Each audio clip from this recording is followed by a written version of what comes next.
Thank you very much. So, dear Maria, dear panelists, dear colleagues from the European Parliament, I know that Ivan Stefanovic is with us this afternoon.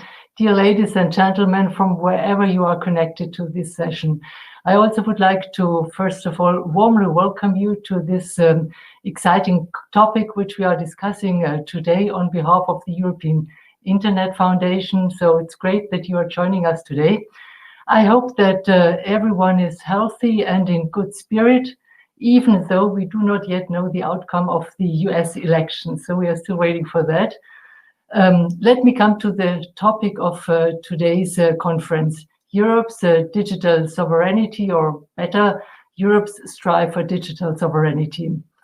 The fact that we are all right now connected via StreamYard, which is a US service, I think perfectly well introduces into the topic of today. Of course, there are also other video conference tools available. You all know them, you all use them, I think, nearly every day, be it WebEx, be it Microsoft Teams, be it to-go meeting, be it Zoom, Google Meet, Skype, or whatever you're going to use.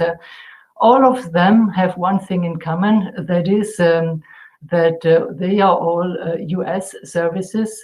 No service is offered by a European company.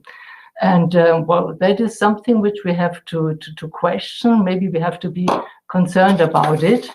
The trend as regards the video conferencing system is actually not the only trend. The trend is much more general.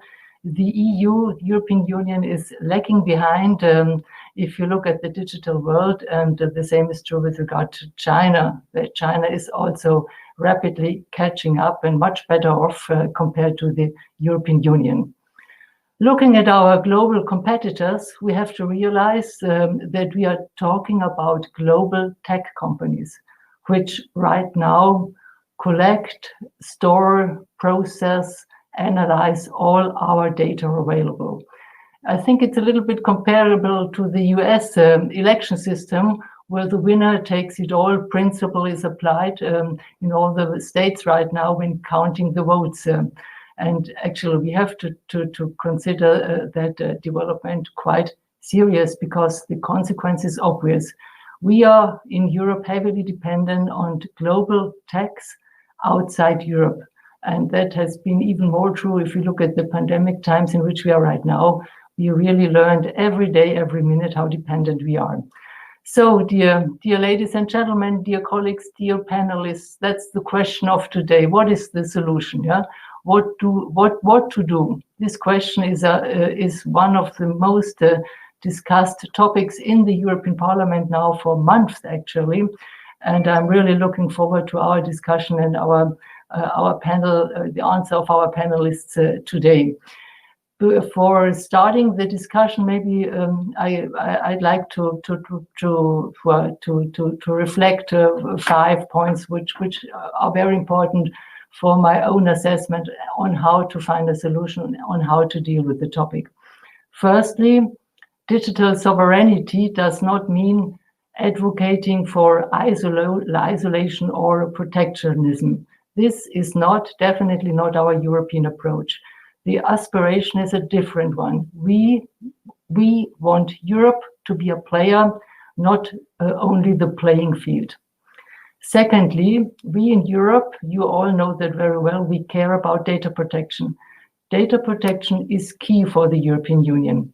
Look at the health sector. Patients' data are personalized data falling under the regime of the GDPR, of which we are really proud of. And I think that any regulation, any policy on platforms need to be streamlined with our GDPR regime.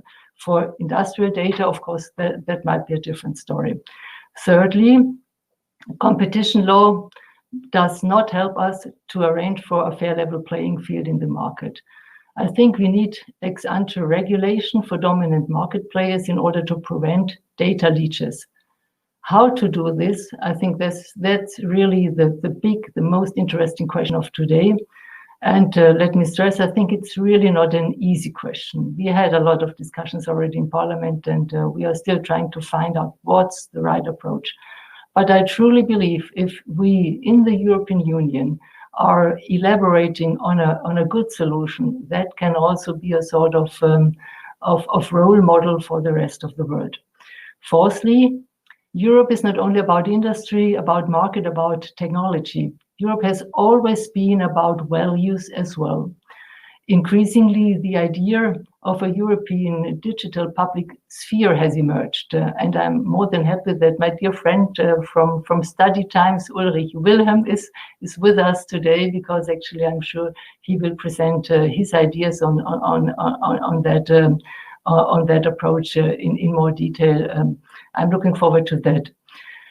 Fifthly and finally, it will be vital for the European competitiveness to launch bold European digital projects. Blueprints for groundbreaking projects are already in development. I'm thinking, for example, about the European data strategy and the European cloud infrastructure, spearheaded by the project Gaia X. I know another good friend of mine, Wolfgang Köpf, who is going to speak later on. Deutsche Telekom, where you are in charge of, Wolfgang, you have been the promoter and the launcher of the Gaia X project. I'm more than happy to learn more about what that project is behind, and how that is going to help us in order to get more digital sovereignty in the European Union. So with these opening remarks, dear ladies and gentlemen, I will leave it for now. I'm really, really looking forward to listening now to our other panelists, to listen to our speakers. And I'm also very, very excited about the Q&A round, which we are going to have later on. I am going to unmute myself now again. Really be happy to be with you this afternoon. And without further ado, I'm now giving back the floor to my dear colleague, Maria Rosa Gibellini. So thanks for listening so far.